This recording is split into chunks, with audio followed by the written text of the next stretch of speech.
बाळासाहेबांच्या तमाम शिवसैनिकांना तुमच्या ह्या अनिश गाढवेचा, बाळासाहेबांच्या या कडवट शिवसैनिकाचा आणि शिवसेनेच्या प्रवक्त्याचा मानाचा जय महाराष्ट्र. शिवसैनिकांनो, जर अजूनही शिवसेना एक वादळ या आपल्या हक्काच्या माध्यमाला सबस्क्राइब करायचं कुठेतरी राहून गेलं असेल तर तुम्हा सर्व शिवसैनिकांना पुन्हा एकदा कळकळीची विनंती. आता ताबडतोब शिवसेना एक वादळ आपण सर्वांनी लाखोंच्या संख्येने सबस्क्राइब ठेवा. उभ्या महाराष्ट्राच्या कानाकोपऱ्यात आपल्या शिवसेनेच्या ज्वलंत विचारांना पोहोचवणाऱ्या या माध्यमाला आपण सर्वांनी मिळून मोठं करा ही नम्र विनंती करतो. आज माझ्या पाहण्यात केंद्रीय मंत्री, रस्ते विकास मंत्री नितीनजी गडकरी यांचा एक व्हिडिओ आला. बऱ्याच जणांच्या मनामध्ये नितीन गडकरी म्हटलं तर एक सुसंस्कृत व्यक्तिमत्व, एक भाजपातलं एक समंजस व्यक्तिमत्व असं म्हणता येईल. अशा प्रकारच्या अनेक, मी त्याला गैरसमज वगैरे म्हणणार नाही, ज्याच्या त्याच्या भावनेचा मी आदर करतो, पण अनेक अशा भावना आहेत प्रत्येकाच्या मनामध्ये की भाजपातला आदर्श नेतृत्व जर कोणाला म्हणायचं झालं तर नितीन गडकरी हे नाव सगळ्यात जास्त जणांचे, म्हणजे बऱ्याच जणांच्या तोंडावर जर 100 लोकांचा तुम्ही सर्वे कराल तर 100 पैकी जवळपास 90 जणांच्या तोंडी नितीन गडकरी हे नाव येईल. आणि देश पातळीवर, फक्त महाराष्ट्राच्या पातळीवर नाही. कारणही तशीच आहेत. याचं कारण सगळ्यात पहिलं, समंजस बोलणं, विखारी टीका टाळणं, नको त्या ठिकाणी न बसणं, आपल्या पद्धतीने, म्हणजे त्यांची एक स्वतःची एक स्टाईल आहे सरकार चालवण्याची किंवा त्यांचं खातं चालवण्याची एक स्टाईल आहे. संसदेतली अभ्यासपूर्ण भाषणं, सर्वपक्षीय चांगले संबंध. पण या सगळ्यांच्या पलीकडे जाऊन तुम्हाला एक गोष्ट सांगू का, तुम्ही वारंवार एक डायलॉग बऱ्याचदा ऐकता, हा डायलॉग, गंगाधरच शक्तिमान है.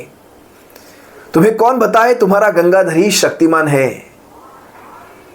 याचा अर्थ सांगतो आणि ह्या आजच्या माझा तो मी व्हिडिओ तुम्हाला दाखवेल, त्यानंतर तुम्हालाही लक्षात येईल मला काय सुचवायचं आहे. एबीपी माझा या वाहिनीवर ज्यावेळेस नितीन गडकरींशी, म्हणजे हिंदी वाहिनीवर, माफ करा, एबीपी माझा नाही, एबीपी न्यूज या वाहिनीवर हिंदीमध्ये नितीन गडकरींचा हा इंटरव्ह्यू मी पाहिला. त्यातला काहीच एक क्षण मी तुम्हाला दाखवतोय, त्यातला अगदी थोडासा पार्ट मी तुम्हाला काढून दाखवतोय. ज्यावेळेस त्या मुलाखतकार त्यांना विचारतायत की शिवसेनेमध्ये ही झालेली फूट आहे, या फुटीमध्ये तुमचं योगदान काही आहे का, त्यावर त्यांनी नाही सुद्धा म्हटलं नाही. हा विषय त्यांनी टाळला. बरं, हा विषय त्यांनी टाळला, पण ज्यावेळेस तिने हा प्रश्न विचारला की नितीन जी, शिवसेना में जो भी कुछ हुआ इन सब के बारे में क्या आपको पहले से ही पता था या नहीं. त्यावेळेस मात्र ह्या माणसाने अगदी थोडक्यात उत्तर दिलं, पण त्याच्या लिटमस टेस्टमध्ये सारं काही समोर आलं. म्हणजे ते काय म्हणाले की होय, मला थोडी थोडी या विषयाची कल्पना अगोदरपासूनच होती. म्हणजे थोडी थोडीचा अर्थ तुम्हाला कळतो. या थोड्या थोड्यामध्ये काय येतं माहितीये, तो तानाजी सावंताच्या त्या 400 बैठका, त्या अमृता फडणवीसांचा तो डायलॉग, हुडी घालून, चष्मा, काळा गॉगल घालून हे जायचे. या सगळ्यामध्ये अनेक अनेक नेत्यांची अनेक विधानं तुम्हाला दिसतील. ही थोडी थोडी कल्पना आम्हाला होती ना. लक्षात घ्या, ज्यावेळेस शिवसेनेचे पक्षप्रमुख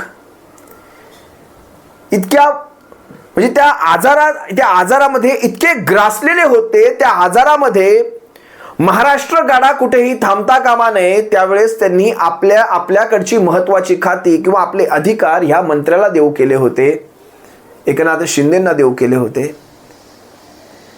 त्या माणसाने काय दिवस दाखवलेत आणि ह्या सगळ्याची कल्पना, म्हणजे जे काही प्रकार घडला हा जवळपास 5 ते 6 महिने अगोदरपासून.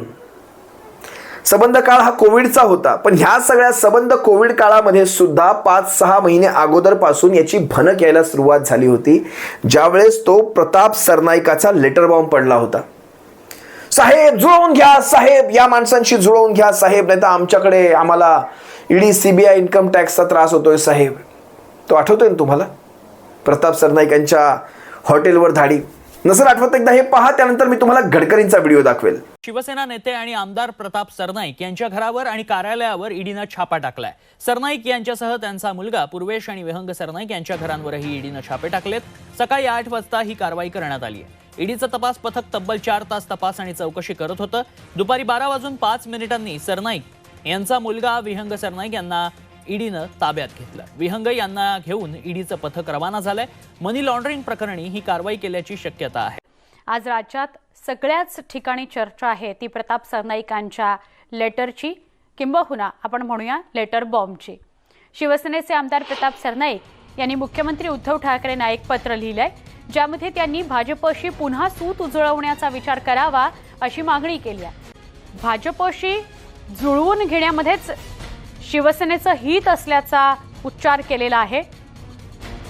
भाजपशी जुळवून घेतलं तर फायदा होईल, आमच्यासारख्या नेत्या कार्यकर्त्यांना याचा पुढे फायदा होईल असं प्रताप सरनाईकांनी नमूद केलेलं आहे. तर आता सरनाईकांना तुरुंग दिसू लागल्यामुळे पत्राचा खटाटोप सुरू आहे अशी प्रतिक्रिया भाजपच्या किरीट सोमय्या यांनी दिलेली आहे. प्रताप सरनाईकनी NSL MMRDAचा घोटाळा केला, आता जेलचा दरवाजा दिसतोय म्हणून तपास यंत्रणेवर आरोप करायचा. प्रताप सरनाईकांचे हे प्रताप पाहिल्यानंतर तुम्हाला वाटलं असेल की हे काही सर्वसामान्य आहे, ही परिस्थिती काही अशी हाताबाहेर गेलेली परिस्थिती नव्हती. ते पक्षांतर्गत तो सारा विषय होता, तो पक्षांतर्गत नव्हता. तो विषय तेव्हाच चव्हाट्यावर आला होता. तो मागून बरीच काही सूत्र चालू होती, बरंच काही घडत होतं मागे, आणि ह्या सगळ्याचे साक्षीदार हे नितीन गडकरी सुद्धा आहेत. जरा तुम्ही नितीन गडकरींचा हा व्हिडिओ पहा, ज्यामध्ये ते स्पष्टपणे सांगतायत की मला याची कल्पना होती, थोडी थोडी मला याची कल्पना होती. जरा पहा काय म्हणालेत. आपको पता था जब एकनाथ शिंदे उद्धव ठाकरे को छोड़ने वाले थे, आपको पहले से जानकारी थी कि होने वाला पार्टी टूट रही है? इन सब बातों के बारे में थोड़ी थोड़ी जानकारी तो थी. मैं इसमें कुछ अपने कमेंट्स नहीं करता. आपने क्या इसमें कोई रोल अदा किया? महाराष्ट्र के नेता हैं आप. देखो, पार्टी में हमने क्या बोला और क्या किया, ये इंटरव्यू के विषय में बोलना ये पार्टी के डिसिप्लिन में नहीं बैठता. पार्टी तोड़ने में आपने मदद करी कि नहीं शिंदे जी को, ये बताइए. अभी मैं इसके बारे में कोई टिप्पणी नहीं करूँगा. या व्हिडिओमध्ये म्हणजे काय म्हणावं, ह्याला सुसंस्कृत नेतृत्व म्हणणार का? की ह्या सुसंस्कृत माणसाला हे माहिती आहे की शिवसेना फुटते.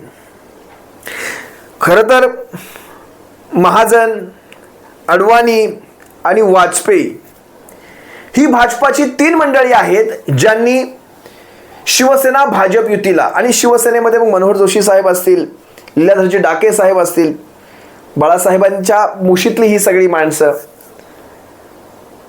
ही सगळी माणसं शिवसेना भाजप युतीचे शिल्पकार आहेत असं म्हणता येईल. म्हणजे विचार करा, ह्या कोत्या मनाच्या माणसांना ह्या सगळ्याची कल्पना होती. यांनी शिवसेना फुटत असताना ह्या सगळ्याची मजा घेतली बघायला गेलं तर. हा तुम्हाला सुसंस्कृत नेता वगैरे जे कोणी वाटतात ना, ज्यांना आपण म्हणतो किती चांगलं काम आहे यांचं, हायवे मागितला दिला हायवे, हायवे मागितला दिला हायवे, हा रस्ता दिला. म्हणजे सभांमध्ये असे रस्ते फेकून मारतात लोकांना. कुठला रस्ता पाहिजे, हा रस्ता पाहिजे, दिला. शेतात पाऊलवाट बांधायची, बांधावर दिली. मला कुठेही त्यांच्याविषयी राग असण्याचं कारण नाही, पण हे सगळं मी यासाठी बोलतो कारण माझा मुंबई गोवा ज्यावेळेस बनत असतो त्यावेळेस मात्र ह्यांना त्यातले सातबारे दिसतात, लँड ॲक्विजिशन दिसते, त्यानंतर कॉन्ट्रॅक्टर पळून जातात म्हणून दिसतात. हा अवांतर झाला हा विषय. हा खरं तर माझ्या विषयाचा भाग नाही, पण तरी सुद्धा सांगणं गरजेचं आहे. तुमच्या मनामध्ये जी काही एक इमेज तयार झालेली आहे ना या व्यक्तीविषयीची, ते सांगणं गरजेचं आहे. कारण हा काही मुंबई गोवा हायवे हा महाराष्ट्रातला, देशातला काही एकमेव हायवे आहे ज्याच्यामध्ये सातबाऱ्यामध्ये 100 लोकांची नावं, 100 डिस्प्यूट्स, हे सगळे पळून जाणार कॉन्ट्रॅक्टर, ते येत नाहीत, ते तिथे काम करत नाहीत. हा देशामध्ये एकमेव रस्ता आहे का, की एकमेव अशी कोकणातली आमची माणसं आहेत ज्यांच्याकडे हे सगळे कारण असतात? समृद्धीमध्ये असं काही घडलंच नाही. समृद्धी मात्र झाला. आपले ड्रीम प्रोजेक्ट ते ड्रीम प्रोजेक्ट, जिथे शिवसेनेचं सरकार, जेव्हा शिवसेनेचे सर्वाधिक आमदार खासदार होते, तिथे मात्र तुम्हाला ते नाट घालायचा असतो. हे आम्हाला काही कळत नाही. आम्ही दुधकोळे आहोत, आम्हाला दिसत नाही. बरं, ते सगळं झालं तर शिवसेनेचे आमदार खासदार पडले, आता तरी करा, आता तरी करून दाखवा. तो मुंबई गोवा हायवे, तो हायवे सोडा, त्याच्या बाजूने एक समांतर समुद्राला कोस्टल रोड करणारे म्हणे, कुठे तो शक्तीपीठ मार्ग नागपूर गोवा करणार आहेत म्हणे. रस्ते बनवा आणि रस्त्यांवरून चालत सोडा माणसांना आता. कारण आता माणसांची ती कमवायची ऐपत सुद्धा तुम्ही खाऊन टाकलेली आहे. त्या रस्त्यांवर, त्या समृद्धीसारख्या महामार्गांवर, शक्तीपीठ सारख्या महामार्गांवर त्यांना चालत सोडायचं. आता बेरोजगार लोक आहेत, चालत जातील इकडून गोव्यापासून नागपूरपर्यंत. हे आत कुठेतरी टोचतं ना, म्हणून बोललं जातं, लक्षात घ्या. म्हणजे रस्ते संबंध कुठे कुठे त्यांचे व्हिडिओ पाहिजे फक्त, अशा प्रकारचे व्हायरल केले जातात. इकडे रस्ता दिला, इकडे रस्ता दिला, दिल्लीमध्ये दिला, NCR मध्ये दिला, गुडगावमध्ये दिला, याव दिलं, त्याव दिलं, सगळं ठीक आहे. तो विषय मी सोडला. मी मागे तुम्हाला माझा काश्मीरचा सुद्धा एक व्हिडिओ दाखवला होता. त्या काश्मीरच्या व्हिडिओमध्ये त्या सोनमर्गमध्ये इतक्या प्रतिकूल परिस्थितीमध्ये तिथे एक टनल बांधले जातात. आमच्या मुंबई गोवाचा आमचा तो कशेडीचा टनल अजून बनतोच आहे. आता मी ऐकलं की झालाय पूर्ण, म्हणून तो कशेडी घाटाचा बोगदा, तो आमचा कोकणातला, तो अजून बनतोच आहे. याला काय म्हणावं, कोत्या मनाची लक्षणं म्हणावं. ह्या कोत्या मनाच्या माणसांनी शिवसेनेच्या पक्षप्रमुखांच्या बाबतीत घात केला. जर तुम्हाला ह्या गोष्टींची कल्पना होती, शिवसेनेचे पक्षप्रमुख ज्या परिस्थितीतून जात होते, त्यांना साधं त्यांच्या शरीराची हालचाल करता येत नव्हती, आणि महाराष्ट्र त्यावेळेस कोविडच्या काळातून जात होता. त्या काळामध्ये महाराष्ट्र कसा वाचेल, महाराष्ट्रातल्या लोकांचे श्वास कसे वाचतील, या सगळ्या गोष्टींपेक्षा ही लोक महाराष्ट्रातलं सरकार कसं भविष्यात पाडायचंय याची आखणी करत होते. याचा विचार करा, कुठेतरी विचार करा. आणि ह्या कोत्या मनाच्या लक्षणाच्या माणसांना हे प्रश्न काहीतरी विचारा की का तुम्हाला वाटलं नाही मग या सगळ्या गोष्टी घडत असताना कुठेतरी ह्या गोष्टी थांबल्या पाहिजेत. या गोष्टी घडणं हे भारतीय जनता पक्षाच्या लाईफ टाईम इमेजला डाग लावून जाणार आहे. असे भारतीय जनता पक्षाच्या थोबाडावर बरेच डाग आहेत, पण हा डाग हा कायमस्वरूपी इथे मारला गेलेला आहे. इथे मारला गेलेला आहे भारतीय जनता पक्षाच्या हा डाग. आपण वरिष्ठ नेते आहात या भारतीय जनता पक्षाचे. आपल्यासारख्या वरिष्ठ नेत्यांना सुद्धा जर ह्या गोष्टी म्हणजे तुमच्याही हातात काही राहिलं नाही बहुतेक, तर थांबवता येऊ शकत नाहीत म्हणे. आज बघा, सत्ता ह्या विषयाचा विशिष्ट काल असतो, त्यानंतर येतात, जातात, पडतात, काही वेळा पुन्हा येते, काही वेळा पडतात. पण एक आयुष्यभर एक तत्व असतात. आपण ज्या पक्षासोबत आयुष्यभर 30 वर्षाची युती केली, आपल्या राजकीय आयुष्यामध्ये सर्वाधिक काळ टिकलेली युती म्हणजे शिवसेना भारतीय जनता पक्षाची युती. मला असं वाटतं, मला वाटतं अकाली दल हा पहिला असावा, नंतर शिवसेना भारतीय जनता पक्षाची युती असावी. ही सगळ्यात जुनी युती म्हणता येईल. अकाली दलाबरोबर भारतीय जनता पक्षाची जुनी युती होती आणि मला वाटतं शिवसेनेची. त्या शिवसेनेला ह्या अशा परिस्थितीत घालताना थोडी तरी जनाची नाही तर मनाची या व्हाईट कॉलर नेत्यांना वाटली पाहिजे होती. खुल्यामध्ये म्हणतात हा आम्हाला थोडीशी कल्पना होती. आता ती अँकर चला ती हसत खेळत ती मजा घेते. आज ही अवस्था आहे मीडियाची. मगाशी तुम्ही पाहिलात ना त्या मीडियाच त्या अँकरने कसं हसत खेळत प्रश्न विचारलेत. हे हसत खेळत विचारायचे प्रश्न आहेत जिथे शरम वाटली पाहिजे, ज्या गोष्टीची मनाला लाज वाटली पाहिजे, त्या गोष्टी अशा मजा घेत विचारल्या जात आहेत. खरं तर मीडियाने कसं असायला पाहिजे होतं, कसं ठोकायला पाहिजे होतं या सगळ्या प्रश्नांवर. मग त्या कुणाल कामरासारख्या माणसांनी विनोदातून जनजागृती करणं ते चुकीचं. जे काम मीडियाला करायचंय ते त्यांनी करायचं नाही. त्याने केलं तर त्याचा स्टुडिओ तोडायचा. हे असले प्रकार आहे. असो, मी जास्त डीप गेलो तर मग बऱ्याच गोष्टी बाहेर निघतील, त्यामुळे मी याच्यात काही जास्त बोलत नाही. तुम्हा सर्वांची मी तुर्तास रजा घेतोय. पण ज्याला कोणाला वाटतंय ना हा व्यक्ती, हे व्यक्तिमत्व, गडकरी नावाचं व्यक्तिमत्व हे खूप महान व्यक्तिमत्व आहे, त्यांनी अजूनही विचार करावा. बऱ्याच गोष्टी आहेत आणि तुमच्याकडे जर काही गोष्टी असतील ना, तुम्हाला काही संदर्भ असतील ना, तुम्ही कमेंटमध्ये व्यक्त व्हा. टाका कमेंटमध्ये की हा असा प्रसंग, या प्रसंगावर गडकरी हे महान व्यक्तिमत्व नाही हे सिद्ध होतं. टाका कमेंटमध्ये, मी तुम्हाला आव्हान करतो. तुर्तास रजा घेतो. सप्रेम जय महाराष्ट्र बाळासाहेबांच्या शिवसैनिकांनो. काळजी घ्या. जय महाराष्ट्र.